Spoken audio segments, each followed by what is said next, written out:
Good evening and welcome to the Financial Week. I'm Herman Green. Chairman of Continental Baking Company, Gary Butch Hendrickson, says his company has started to reap the benefits of a stable Jamaican dollar against the US dollar. Mr. Hendrickson told the Business Day that he's finally able to plan months in advance. For the first time in my adult life, we're able to plan. There have been other times when it didn't move at all, but here again, this is nice. We can plan, not only because it's a low inflation, but interest rates are low, the dollar is stable. Hey, time for Jamaica to move. Over the last 2 months, the Jamaican dollar has averaged $125 to $1 US. This after hitting a high of $130 late last year. Mr. Hendrickson says the stability in the dollar has also helped him to manage his assets better. 9 months, 18 months down.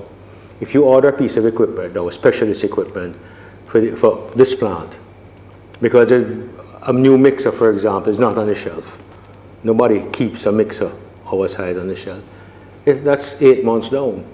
So 8 months from now, we have a fair idea what it'll cost us. Before it was kind of okay, let's go, and you just kind of hope.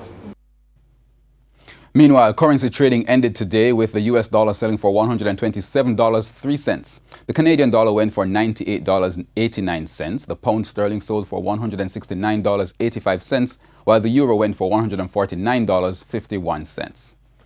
Now, the price of oil settled higher today. Oil for delivery in July ended the day selling for $70.71 a barrel. That's up by 5 cents.